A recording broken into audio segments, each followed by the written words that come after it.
I left the table without saying a word. I already knew what they had done. The Thanksgiving turkey sat golden and untouched in the center of our dining room table, surrounded by all the traditional fixings Mom had spent days preparing. 22 people gathered around the extended table, the same faces that had shared this meal for decades, but tonight something felt different. The conversations were too loud, the laughter too forced, and every time I caught someone's eye, they looked away too quickly. "Sarah, honey, you've barely touched your plate," Mom said, her voice carrying that particular note of concern she reserved for family crises. "Are you feeling all right?" I pushed the cranberry sauce around with my fork, watching the red gel catch the candlelight. The sweet tartness reminded me of childhood Thanksgivings when the biggest worry was whether I'd get the wishbone. Now, at 28, I understood that some wishes were too big for brittle bird bones to carry. "I'm fine, Mom, just thinking." But I wasn't fine, and thinking was exactly the problem. 3 weeks ago, I'd submitted my application for the Family Foundation scholarship, the one Grandpa had established before he died. The one that had put my cousins through medical school and law school. The one that was supposed to help the next generation of our family pursue their dreams. The one I'd been counting on to finish my master's degree in social work. The application process had been rigorous. A 10-page essay about my career goals and how they aligned with Grandpa's values. Transcripts showing my 4.0 GPA letters of recommendation from professors and supervisors at the 3 nonprofits where I'd volunteered. Financial statements proving my need. I'd spent weeks crafting every word, every argument, every plea for the chance to continue the work that had become my calling. "Well, we have some exciting news to share," Uncle Robert announced, tapping his wine glass with his knife. The room fell silent, except for the soft crackling of logs in the fireplace. The foundation board met last week and were thrilled to announce this year's scholarship recipient. My heart stopped. This wasn't how it was supposed to happen. The letters were supposed to go out next week. The decision was supposed to be made by the full board, not just the family members who controlled it. I'd been told the process was fair, merit-based, blind to family politics. "Congratulations to our newest scholar," Aunt Patricia beamed, raising her glass toward the far end of the table. "Brandon, we're so proud of you." Brandon. My cousin Brandon, who dropped out of college twice. Who'd spent the last 3 years finding himself in Europe on his trust fund. Who'd only decided to apply to business school last month when his father threatened to cut off his allowance. Brandon, who'd called me 2 days before the application deadline, panicked and hungover, begging for help because he'd forgotten about the scholarship entirely. The applause was polite, but enthusiastic. Brandon stood up, his face flushed with wine and surprise, and launched into an impromptu speech about second chances and family support. I watched him gesture wildly with his glass, watched my relatives nod and smile, watched my dreams crumble into the cranberry sauce. The board was particularly impressed with Brandon's essay about entrepreneurship and innovation. Uncle Robert continued, his chest puffed with paternal pride. His vision for combining business acumen with social responsibility really stood out. I almost choked on my water. Vision for combining business acumen with social responsibility. Those were my words, my ideas, my carefully crafted arguments about using business principles to create sustainable social change. I'd written that essay at 2 a.m. in my tiny apartment. Fueled by coffee and desperation, pouring my heart onto the page while Brandon slept off another night of partying. Sarah wrote that essay, the words escaped before I could stop them. The table went quiet. 22 pairs of eyes turned toward me. Some shocked, some guilty, some carefully blank. Brandon's face went pale above his burgundy sweater, the color draining so quickly I thought he might faint. "I'm sorry, what did you say?" Aunt Patricia's voice was sharp, defensive, the tone she used when her precious son was being criticized. I set down my fork carefully. Precisely, the way Grandpa had taught me to do when I was little and learning proper table manners.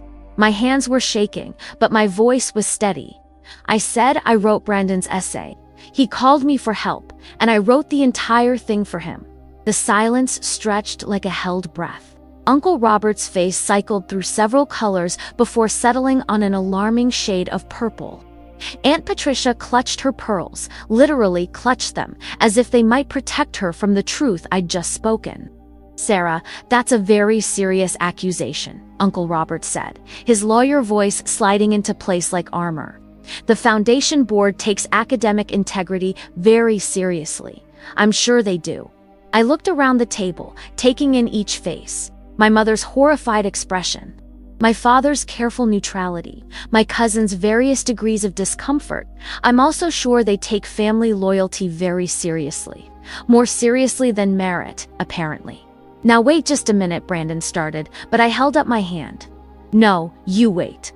I stood up slowly, my chair scraping against the hardwood floor.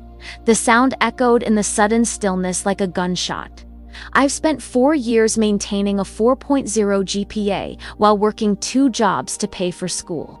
I've volunteered at 3 different nonprofits, logging over 500 hours of community service. I've dedicated my life to helping people, just like Grandpa wanted. And you gave my scholarship to someone who couldn't even be bothered to write his own application." The grandfather clock in the hallway chose that moment to chime 8 o'clock, each note hanging in the air like an accusation. I could smell the turkey getting cold. See the candles burning lower in their holders. Feel the weight of 23 years of family loyalty pressing down on my shoulders. "The decision has been made," Uncle Robert said finally, his voice cold and final. "The board voted unanimously." That's when I understood. The board hadn't voted on anything. This had been decided long before the applications were even submitted. Brandon was Uncle Robert's son, the heir to the family business, the golden boy who needed to be propped up one more time. And I was just Sarah, the social worker, the bleeding heart, the one who could be counted on to smile and accept whatever scraps were thrown her way. I folded my napkin and placed it beside my untouched plate. The gesture felt ceremonial, like laying flowers on a grave. "I see, Sarah, please," Mom whispered, her eyes bright with unshed tears. "Let's discuss this privately. Family business should stay in the family." But that was exactly the problem. This wasn't family business. It was a business that happened to involve family, and in that business, merit mattered less than bloodline. Fairness was just a pretty word we used when it was convenient, and integrity was something we talked about but didn't practice. I picked up my purse and coat from the chair behind me. "Thank you for dinner, Mom. The turkey was perfect, as always." "Where are you going?" Jennifer asked, my younger sister's voice small and confused. "For a walk. I need some air." I walked toward the front door, my heels clicking against the hardwood with military precision. Behind me, I could hear the explosion of voices: Uncle Robert's bluster, Aunt Patricia's defense of her son, my parents' attempts at damage control. But I didn't turn around. I'd said what needed to be said, and now I needed to figure out what came next. The November air hit my face like a slap, cold and sharp and clarifying. I stood on the front porch for a moment, looking back at the warm glow of the dining room windows, at the family I'd just walked away from. They were still my family, still the people who'd raised me and loved me and shaped me into who I was. But they were also the people who'd just taught me that love had conditions, that loyalty had limits, and that sometimes the people closest to you were the ones most willing to betray you. I pulled my coat tighter and stepped into the darkness. The November air bit through my coat as I walked down the familiar streets of my childhood neighborhood. Each step taking me further from the warm glow of my parents' house and deeper into the cold clarity of betrayal. The streetlights cast long shadows between the bare oak trees. And somewhere in the distance, I could hear the sound of other families finishing their own Thanksgiving dinners. Their laughter and conversation drifting through lit windows like promises of warmth I could no longer trust. My phone started buzzing before I'd made it 2 blocks. First Mom, then Dad, then Jennifer. I let each call go to voicemail, not ready to hear their explanations or justifications or attempts to smooth things over. Not ready to be told I was overreacting, that family was more important than fairness. That I should be grateful for what I had instead of bitter about what I'd lost. But I wasn't bitter. I was something else entirely, something colder and more dangerous than bitterness. I was awake. The realization hit me as I turned onto Maple Street, passing the house where Mrs. Henderson used to give out full-size candy bars on Halloween. I'd been sleepwalking through my relationship with my family for years, accepting their version of reality because it was easier than questioning it. Accepting that Brandon got opportunities handed to him while I had to fight for scraps. Accepting that my male cousins were groomed for leadership while I was patted on the head for my charitable nature. Accepting that my dreams mattered less because they didn't generate profit. The park at the end of Maple Street was empty, except for a few scattered leaves dancing in the wind like lost souls. I sat on the same swing set where Grandpa used to push me when I was little, the chains creaking under my weight as I rocked back and forth. The metal was cold through my coat, but I didn't care. I needed the discomfort, needed something real and immediate to anchor me to the present moment. Grandpa. He'd died when I was 15, but I could still hear his voice sometimes. Especially in moments like this, when the world felt too big and too unfair. He'd been the moral center of our family, the one who'd built our wealth through hard work and integrity, who'd taught us that character mattered more than connections. Integrity isn't about what you do when people are watching, he used to say, his weathered hands gentle as he pushed my swing higher. It's about what you do when no one will ever know the difference. The irony wasn't lost on me.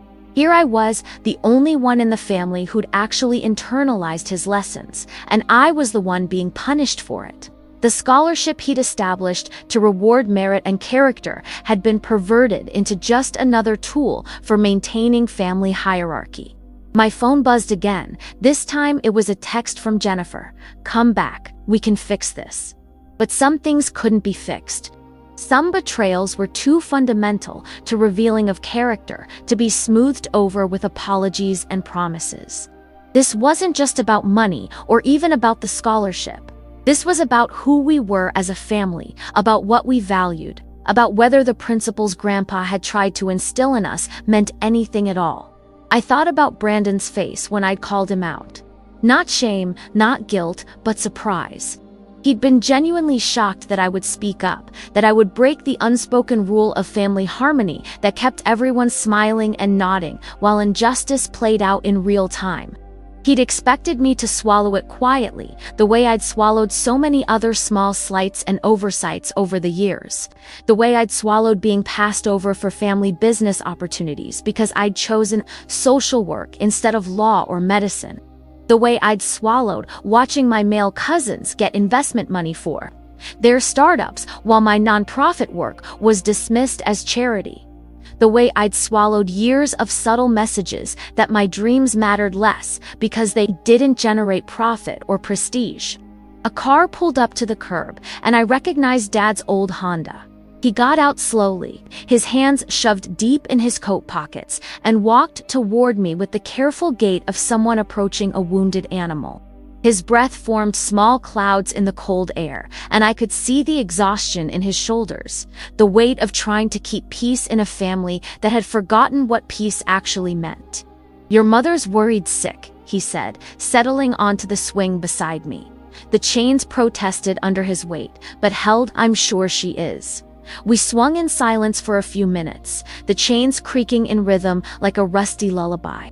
Dad had always been the peacemaker in our family, the one who smoothed over conflicts and found middle ground. But there was no middle ground here, and we both knew it. "You're right," he said finally, his voice barely above a whisper. "About the scholarship, about all of it." I looked at him in surprise. Dad never took sides in family disputes. Never rocked the boat, never challenged the status quo. "Then why didn't you say anything?" He sighed, his breath visible in the cold air like a ghost of all the words he'd never spoken. "Because I'm a coward. Because it's easier to go along than to fight. Because I've been doing it for so long, I forgot there was another way." Grandpa wouldn't have gone along. "No," Dad agreed, his voice thick with regret. "He wouldn't have. He'd have raised hell and consequences be damned." He paused, studying my face in the dim light of the street lamp. "You're more like him than any of the rest of us." Is that supposed to make me feel better? It's supposed to make you understand that you have a choice. You can come back and pretend this never happened, let them sweep it under the rug and move on. Or you can decide what kind of person you want to be when the chips are down. I already knew what kind of person I wanted to be. The question was whether I had the courage to be her, whether I was willing to pay the price that integrity demanded. Because there would be a price. There always was. My phone buzzed with another text, this one from Brandon. Can we talk? I showed it to Dad, who shook his head sadly. That boy's got some growing up to do. They all do, maybe, but that's not your job, Sarah. Your job is to figure out what comes next, what came next. The scholarship was gone. That much was clear. Even if I could prove Brandon had cheated, even if I could force the board to reconsider, I'd never be able to trust that the decision was based on merit. The money would always be tainted by the fight it took to get it. Poisoned by the knowledge of how easily my family was willing to sacrifice fairness for convenience. But maybe that was okay. Maybe there were other ways to finish my degree, other sources of funding, other paths to the same destination. Maybe I didn't need their approval or their money to become the person I was meant to be. I should go back, I said finally, though every fiber of my being rebelled against the idea. Mom will worry herself sick. She will, Dad agreed, but not for the reasons you think. He was right. Mom wouldn't be worried about my physical safety or even my emotional well-being.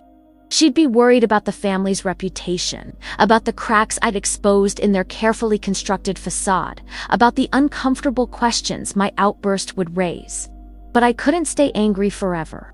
Anger was exhausting, and I had work to do. If my family had forgotten what integrity looked like, maybe it was time to remind them. The house was quieter when we returned, most of the extended family having retreated to the living room for coffee and pie. I could hear Uncle Robert's booming laugh echoing from the other room, the sound grating against my nerves like fingernails on chalkboard. He was probably telling one of his courtroom stories, regaling the captive audience with tales of his legal brilliance while carefully avoiding any mention of the ethical disaster that had just unfolded at his dinner table. Mom was in the kitchen, furiously scrubbing dishes that were already clean, her movements sharp and agitated. She looked up when she saw me, relief and anxiety warring in her expression. "Sarah, honey," she started, but I held up my hand. "I'm fine, Mom, really." But she wasn't fine, and neither was I, and we both knew it.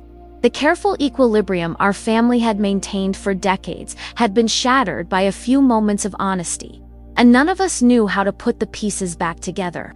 Jennifer appeared in the doorway, her face flushed from wine and argument.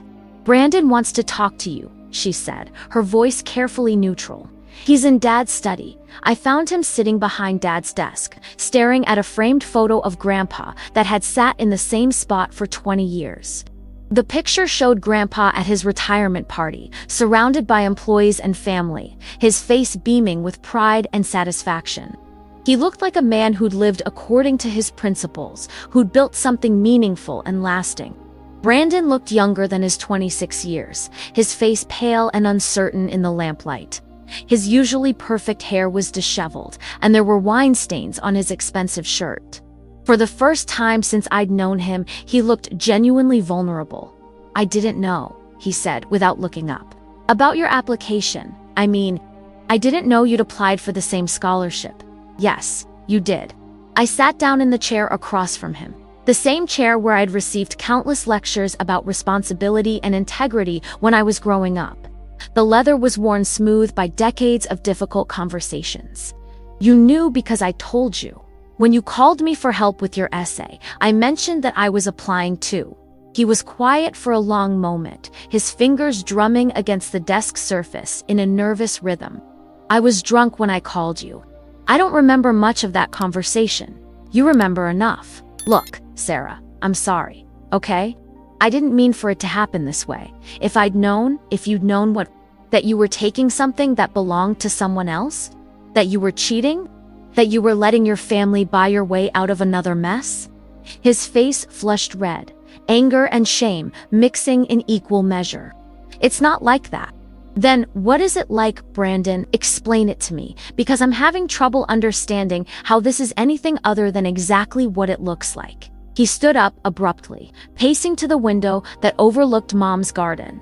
The flower beds were bare now, preparing for winter, but I could see the careful planning that had gone into their design. Mom had always been good at making beautiful things grow, at nurturing potential until it bloomed.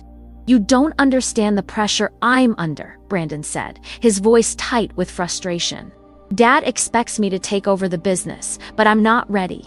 I need more time, more education, more chances," I finished. "More opportunities to fail upward, while the rest of us work twice as hard for half the recognition. That's not fair." Fair. I laughed, but there was no humor in it. "Brandon, you've had every advantage handed to you on a silver platter. Private schools, tutors, internships, trust funds, and now a scholarship you didn't earn for a degree you don't even want. And you're talking to me about fair?" He turned back to face me, and for a moment, I saw something that might have been shame in his eyes. "What do you want me to do? Give it back. I want you to grow up." The words hung in the air between us, heavy with years of accumulated frustration. Brandon had always been the family favorite. The charming one who could talk his way out of any situation. The golden boy who would carry on the family name and legacy.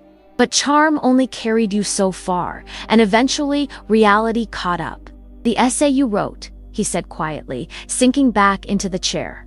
"It was really good. Better than anything I could have come up with." "I know. Why did you help me?" It was a good question, one I'd been asking myself for the past 3 hours. "Because you're family. Because I thought that meant something." It does mean something, does it?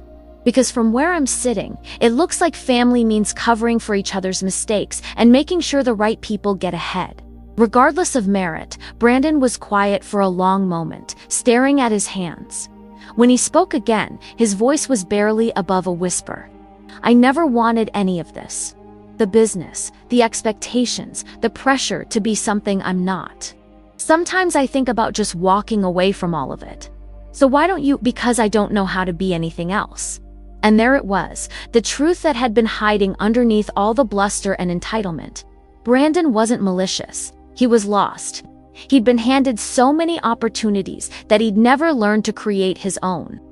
Given so many safety nets that he'd never learned to fly. I reached into my purse and pulled out a folded piece of paper, yellowed with age and worn soft from handling. "I want to show you something." Brandon looked up, curiosity replacing some of the despair in his expression. "This is a letter Grandpa wrote to the foundation board," I said, unfolding the paper carefully. "It was never sent, but I found it in his desk when we cleaned out his house. It outlines his vision for how the scholarship should be administered." I'd discovered the letter 3 years ago, tucked between tax documents and insurance papers. At the time, I'd thought it was just a draft of his will, but reading it now, I realized it was something much more important. It was his moral compass, his attempt to guide future generations even after he was gone. "Listen to this," I said, and began to read. "To the future guardians of this family's legacy. The scholarship I am establishing is not a birthright or an entitlement. It is an opportunity that must be earned through merit, dedication, and character. I have seen too many wealthy families destroy their children through unearned privilege, and I will not allow my money to be used for such purposes." Brandon's face went pale as I continued reading. "The recipient of this scholarship must demonstrate not only academic excellence, but also a commitment to using their education in service of others. They must understand that with privilege comes responsibility, and that true success is measured not by what we accumulate, but by what we contribute." I paused, letting the words sink in. "There's more. I am particularly concerned that future generations might be tempted to use family connections to circumvent the merit-based selection process. Should this occur, I want it clearly understood that such actions would be a betrayal of everything I have worked to build. The scholarship is intended to reward excellence, not to enable mediocrity." The silence that followed was deafening. Brandon stared at the letter as if it might burst into flames, his face cycling through a range of emotions I couldn't quite read. He knew, Brandon said finally. He knew this would happen. He was trying to prevent it from happening, and we did it anyway. You did it anyway. Brandon stood up and walked to the bookshelf where Grandpa's business awards were displayed. Entrepreneur of the Year, Philanthropist of the Decade, Lifetime Achievement in Ethical Leadership. Each plaque represented years of hard work and principled decision-making. A legacy built on the foundation of doing the right thing even when it was difficult. I can't take it, Brandon said suddenly, his voice stronger than I'd heard it all evening. The scholarship, I can't take it, knowing what I know now. What are you saying? He turned to face me, and for the first time since we'd entered the room, he looked me directly in the eyes. I'm saying I want to give it back. I want to do the right thing, even if it's too late to matter. Brandon's words hit me like a physical blow, unexpected and disorienting. I'd come into this conversation expecting defensiveness, justification, maybe even anger. I hadn't expected genuine remorse or, more surprisingly, genuine courage. Are you sure? I asked, studying his face for any sign that this was just another performance, another attempt to charm his way out of consequences. Because once you do this, there's no taking it back. Your parents will be furious. The family will what? Disown me? Cut me off? Brandon laughed, but there was no humor in it. Maybe that's exactly what I need. Maybe I've been so afraid of disappointing them that I forgot to be afraid of disappointing myself. He walked back to the desk and picked up Grandpa's photo, holding it carefully as if it were made of spun glass. I used to talk to him when I was little. Did you know that? When I was scared or confused, I'd come in here and tell him about my problems. I always felt like he was listening, like he understood. What do you think he'd say now? I think he'd tell me to stop being a coward and do what's right. Brandon set the photo down gently and looked at me with something that might have been hope. Will you help me? Help you how? Help me figure out how to give it back. How to make this right. Before I could answer, the study door opened and Uncle Robert stepped inside, his face dark with barely controlled fury. What's this I hear about giving back the scholarship? Patricia's in tears. Brandon, your mother is devastated. Good, Brandon said simply. Maybe she should be devastated. Maybe we all should be. Uncle Robert's face went from red to purple. Have you lost your mind? Do you have any idea what this scholarship means for your future, for the family's reputation? I know exactly what it means, Brandon replied, his voice steady despite the tremor in his hands. It means I'm a cheater and a fraud. And everyone in this family is willing to pretend otherwise as long as it's convenient. You're being ridiculous, emotional. Sarah's filled your head with Sarah didn't fill my head with anything, Brandon interrupted. She just told the truth. Something the rest of us seem to have forgotten how to do. I watched this exchange with a mixture of pride and terror. Brandon was finally standing up for himself, finally choosing integrity over convenience, but I could see the cost it was taking. His whole body was shaking, and sweat beaded on his forehead despite the cool temperature of the room. The decision has been made, Uncle Robert said, his lawyer voice cold and final. The paperwork has been filed, the money has been allocated. It's too late to change anything now. It's never too late to do the right thing, I said, speaking up for the first time since Uncle Robert had entered the room. Unless you're saying the foundation board lacks the authority to correct its own mistakes, Uncle Robert's eyes narrowed as he turned his attention to me. This is your doing, isn't it? You couldn't accept losing gracefully, so you've poisoned Brandon's mind against his own family. I didn't poison anything. I just told the truth about who wrote his essay. And you have proof of this, I suppose. I pulled out my phone and scrolled through my email history until I found what I was looking for. Actually, yes, I have the original draft I sent to Brandon, complete with timestamp and metadata. I also have the text messages where he thanked me for saving his ass and promised to make it up to me somehow. The color drained from Uncle Robert's face as I held up the phone. I also have the revision notes I sent him, the bibliography I compiled, and the sources I cited. Would you like me to forward all of this to the foundation board? You wouldn't dare. Try me. The standoff stretched between us like a taut wire, ready to snap at the slightest provocation. Uncle Robert was a formidable opponent in the courtroom, but this wasn't a courtroom. This was a family study, filled with the ghosts of better men and the weight of disappointed expectations. "There's something else," Brandon said quietly, breaking the tension. "Something I haven't told anyone." Uncle Robert and I both turned to look at him, and I was surprised to see tears in his eyes. "I didn't just forget about the scholarship application," he continued, his voice barely above a whisper. "I never intended to apply at all. I knew I didn't deserve it, knew I hadn't earned it. But Dad kept pushing, kept talking about family legacy and living up to expectations." "Brandon, don't," Uncle Robert started, but his son held up a hand. "Let me finish. Please." Brandon took a shaky breath and continued. "The night before the deadline, Dad came to my apartment. He was furious that I hadn't submitted anything yet. He said I was embarrassing the family, that Grandpa would be ashamed of me. So I panicked and called Sarah." Uncle Robert's face had gone completely white. "Son, you don't understand the implications of what you're saying. I understand perfectly. I'm saying you pressured me into cheating, and I was too weak to say no." Brandon looked at his father with something that might have been pity.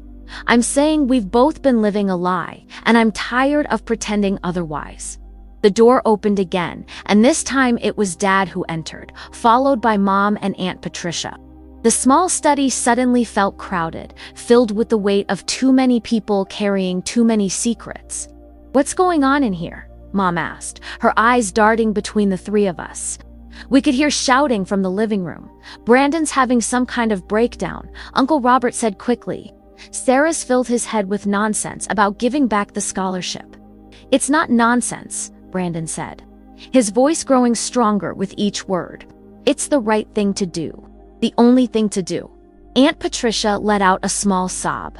"Brandon, please, think about what you're saying. Think about your future." "I am thinking about my future. For the first time in my life, I'm thinking about the kind of man I want to be instead of the kind of man everyone else wants me to be." Dad stepped forward, his face grave. "What exactly are you proposing, Brandon?" "I'm proposing we tell the truth. All of it. I'm proposing we admit that I cheated, that the scholarship was awarded based on fraudulent information, and that it should go to someone who actually deserves it." "And who would that be?" Uncle Robert asked, his voice dripping with sarcasm. "Your cousin Sarah, I suppose. If she's the most qualified candidate, then yes." The room fell silent except for the ticking of the grandfather clock in the hallway. I could feel everyone's eyes on me, waiting for my reaction, my response, my decision about whether to accept this unexpected gift. But I already knew my answer. "I don't want it," I said quietly. "What?" Brandon looked at me in confusion. "But you said," I said, "you didn't deserve it." "That doesn't mean I want it for myself." I looked around the room, meeting each person's eyes in turn. "The scholarship is tainted now. Even if it was offered to me legitimately, I'd never be able to trust that it was based on merit rather than guilt or family politics." "Then what do you want?" Aunt Patricia asked, her voice small and broken. "I want honesty. I want accountability. I want this family to remember what integrity actually means." I stood up, feeling suddenly exhausted by the weight of the evening's revelations. "And I want to finish my degree on my own terms, with my own money, earned through my own efforts." "Sarah," Mom said softly, "you don't have to." "Yes, I do. Because that's what Grandpa would have wanted. Not for his money to be handed out like participation trophies, but for his family to learn the value of earning what they receive." I walked to the bookshelf and picked up one of Grandpa's awards, feeling the weight of the medal in my hands. He built this family's wealth through hard work and integrity. The least we can do is honor that legacy by living according to the same principles. "So what happens now?" Dad asked. Brandon stepped forward, his shoulders straight for the first time all evening. "Now, I call the foundation board and tell them the truth. I withdraw my acceptance and recommend they reopen the application process. And if they ask why," Uncle Robert's voice was barely a whisper, "I tell them I realized I wasn't ready for the responsibility that comes with Grandpa's legacy, that I need to earn my place in this family instead of having it handed to me." It wasn't the whole truth, but it was enough truth to matter. Enough truth to start the long process of rebuilding trust and integrity in a family that had lost its way. 3 weeks later, I received a letter that changed everything. Not the scholarship letter I'd been expecting that had gone to my cousin Maria, a brilliant pre-med student who'd been quietly working her way through college while the rest of us had been focused on family drama.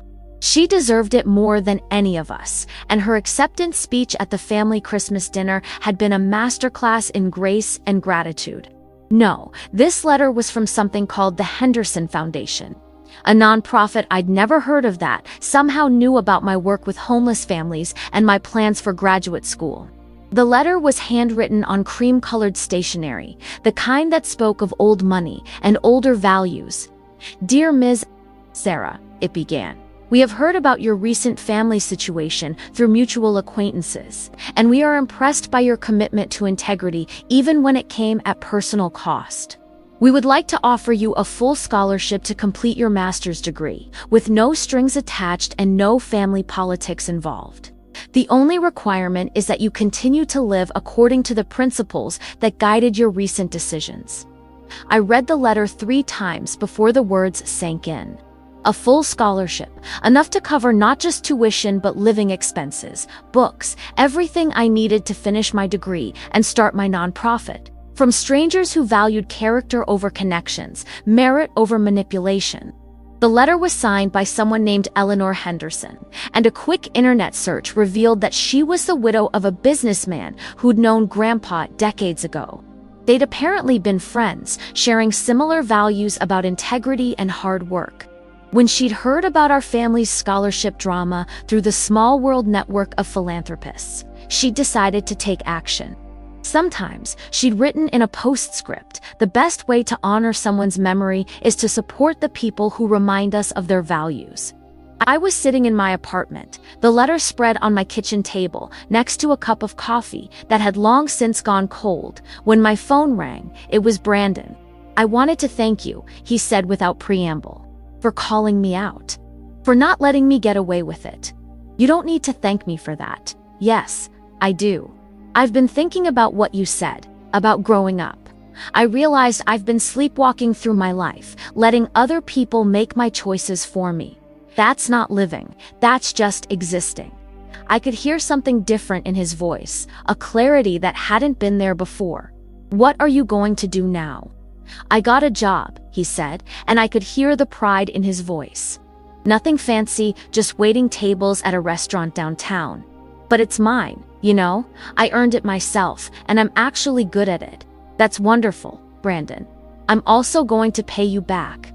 "For the essay? I mean, I know you didn't charge me for it, but it wasn't right to take your work without compensation. It might take a while on a waiter's salary, but I'll get there." I was quiet for a moment, touched by the gesture.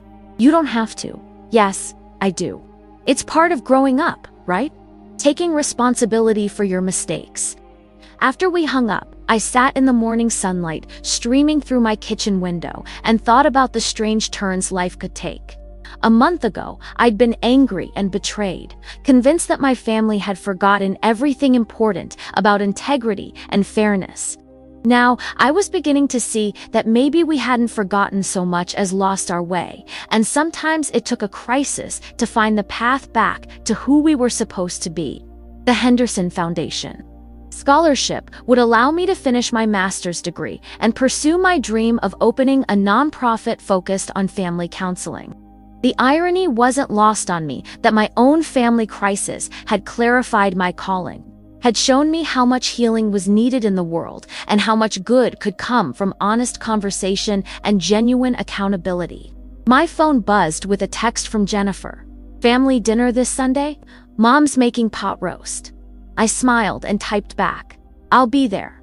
Some traditions were worth preserving, even when they needed to be rebuilt from the ground up. Some families were worth fighting for, even when the fight was difficult and painful and necessary. Uncle Robert had been surprisingly gracious about the whole affair, once the initial shock had worn off. He'd even made a point of apologizing to me privately, admitting that he'd let his love for his son cloud his judgment about what was right. It wasn't a complete transformation, but it was a start. Aunt Patricia had taken longer to come around, but she'd eventually acknowledged that Brandon seemed happier and more confident since he'd started making his own way in the world.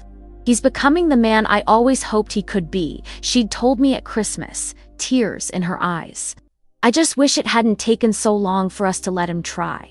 The morning light shifted, casting new shadows across my kitchen table, and I began to plan my future with a clarity I hadn't felt in years. There would be challenges ahead, difficult conversations, and the slow work of rebuilding trust. But for the first time since Grandpa's death, I felt like our family might actually live up to the values he'd tried to teach us. The empty chair at our Thanksgiving table had been filled not with a person, but with truth, and sometimes that was enough to change everything. I folded the Henderson Foundation letter carefully and placed it in the frame next to Grandpa's photo on my mantelpiece. To legacies, to generations, to examples of what it meant to live with integrity even when it was difficult. Outside my window, the first snow of winter was beginning to fall, covering the world in a blanket of white that made everything look clean and new and full of possibility.